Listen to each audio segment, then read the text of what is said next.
Hello, it's Ricardo and welcome back to Elite Dangerous. Following on from the news that we've received last week, the week of the 12th of the 3rd, 2022, from David Braben in regards to the cancelling of any future development on console for Elite Dangerous. On consoles for Elite Dangerous. I thought I'd have a bit of a chat about this, and in hindsight now look at my thoughts and try and be as delicate as I possibly can.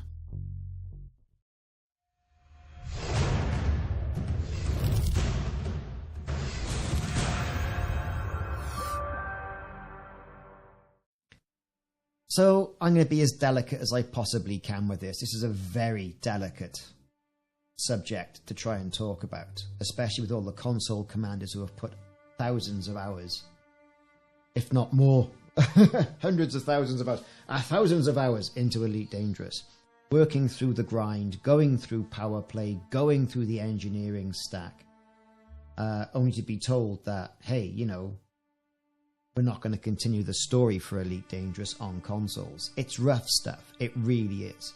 In my household, I play on PC and on the Xbox One. As we know, there's no crossplay between consoles and the PC. My kids, they play on the consoles as well and have been enjoying it. And it's been a great bonding experience around computer games as some of the younger ones come up through it and say, hey, Dad, you know, how'd you do this on Elite? And I'm playing it on my console, I'm playing it with my friends, and, you know, come over as the sagely person full of advice. Well, the thing is to remember about this is that Elite Dangerous on consoles is not going away. It's not going away. It's staying in its same Elite Dangerous Horizons iteration. There are still fleet carriers. There is still engineering. Only 8% of the Elite Dangerous galaxy, I think, at the moment, at the time of making this video, has been explored. There's a lot to do and a lot to see out there. I think where it's coming in and where it's biting deep for the console commanders is that they feel completely let down by Frontier Developments. They've paid their money for Elite Dangerous Odyssey, only to be knocked back and knocked back and knocked back. The performance issues we saw on the PC during the beta and even after the beta and for the past year since it's kind of been released, and we're coming up on a year now, around about the April time. Those performance issues we've had on the PC have been terrible, even to the point on some cases the game has been quite unplayable with stability crashes. Then there's been broken in-game dynamics.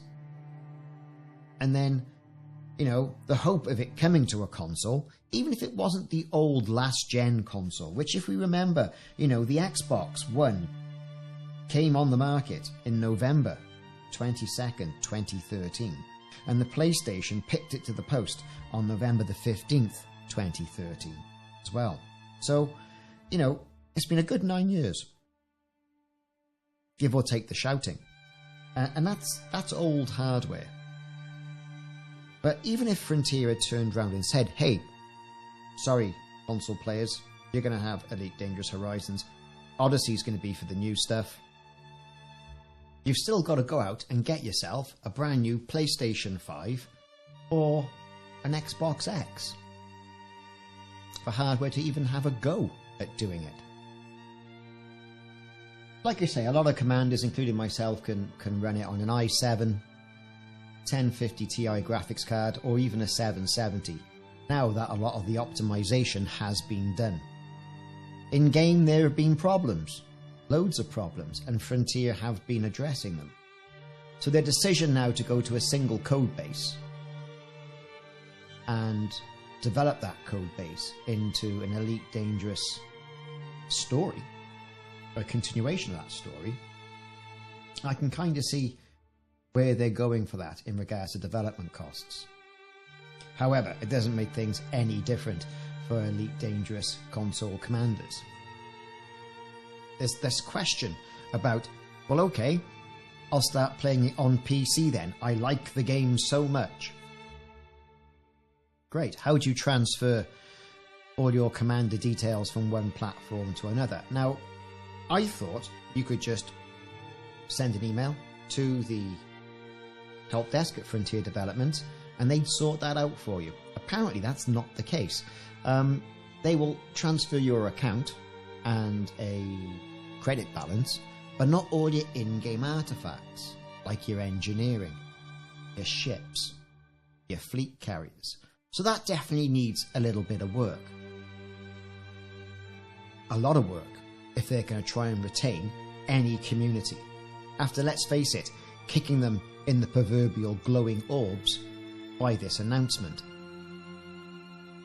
I mean, for PC commanders, there's an impact here as well. The more people who play a game, the more money's coming into the company's coffers, the more development there is. Now, it doesn't help console commanders at all one bit, does it? But, like I say, Elite Dangerous Horizons is staying in this iteration on the consoles. How long for, we don't know. If people don't play it, what's the provision in plan that Frontier have got in place for keeping those servers running? There's got to be a cost associated to that. If no one's playing on a particular platform, then why keep the servers running? It's a difficult thing to talk about. I mean, the life of this game, Elite Dangerous came out 16th of December 2014. So, we've had a good 8 years of it so far, give or take the shouting, yet again. But there are many inherent game problems, story arcs, for example, that haven't been explored. They were quite, I would say, straight to the point, but then vague in some respects in regards to what they mean by you're just going to get critical updates, console commanders. Well, what constitutes as a critical update? I don't know. Is it the fact that, hey, it's not running for some reason and therefore we're going to patch it? Or it's, hey, well, you're still going to get some in-game content like new ships. That Panther Clipper everyone's been looking for, a console commander's going to be getting that? Unlikely, because the rendering of one ship from Odyssey to old hardware, say on the Xbox One, would be different, I'd imagine, to what it would be on the newer Xboxes. So that's double the work. So, no new ships. What about community goals then? Are community goals going to be applicable across platform? And if so, how? Why? Or is the game just going to continue on that lone wolf trading simulation as it originally started out on the original platforms, like the BBC, like the Spectrum, like the Commodore, then the Amiga and the Atari after it?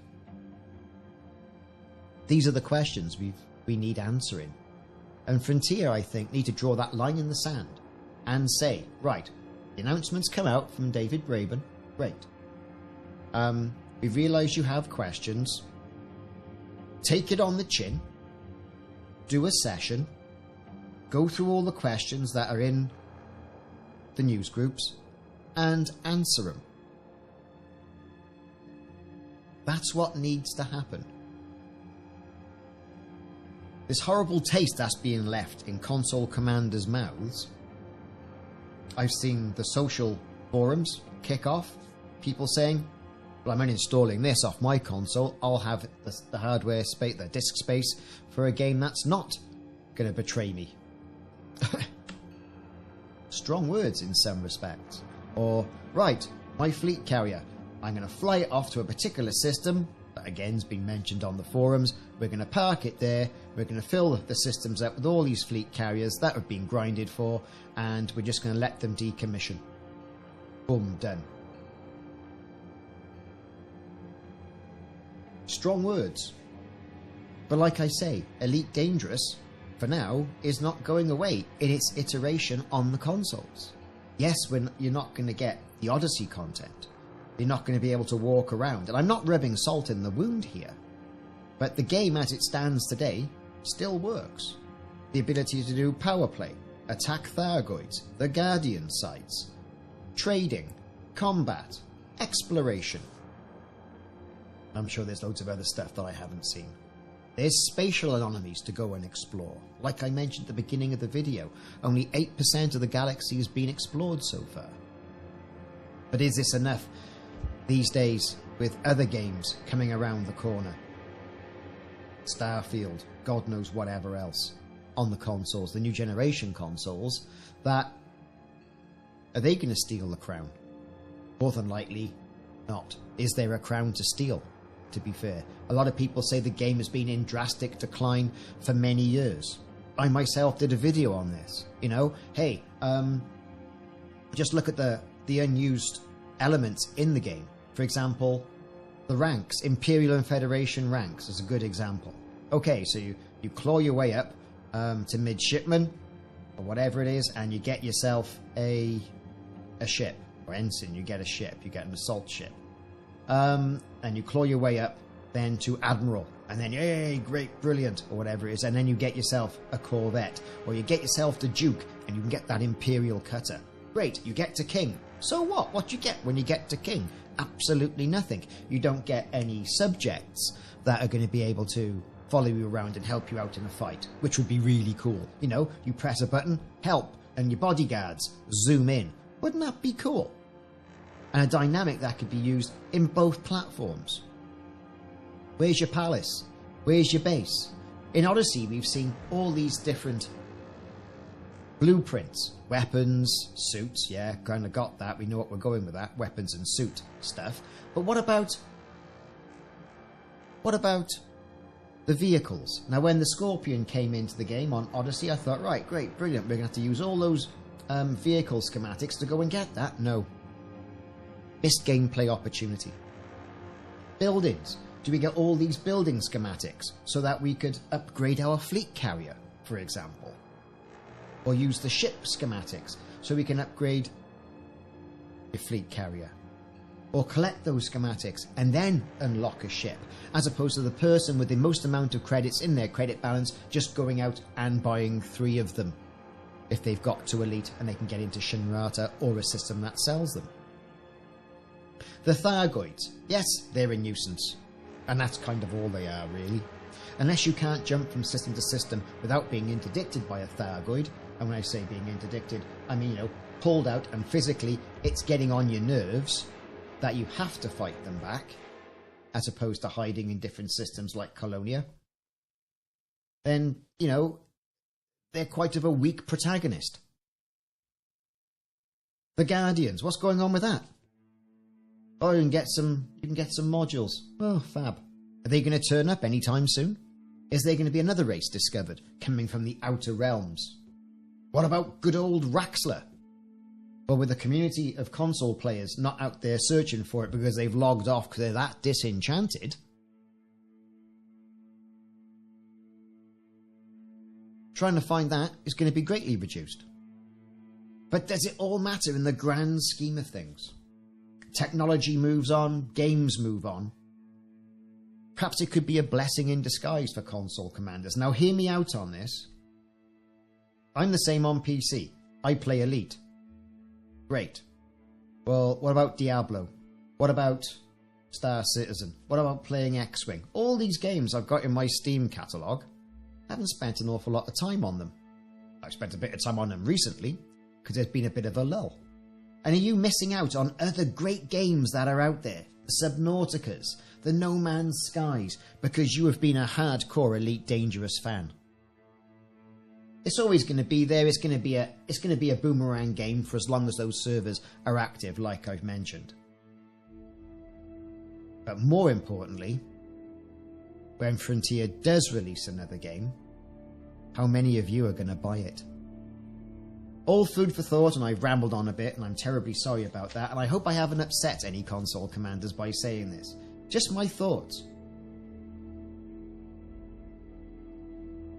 If you heard that, it's time now for me to go. I'll catch you later, and I'll see you soon.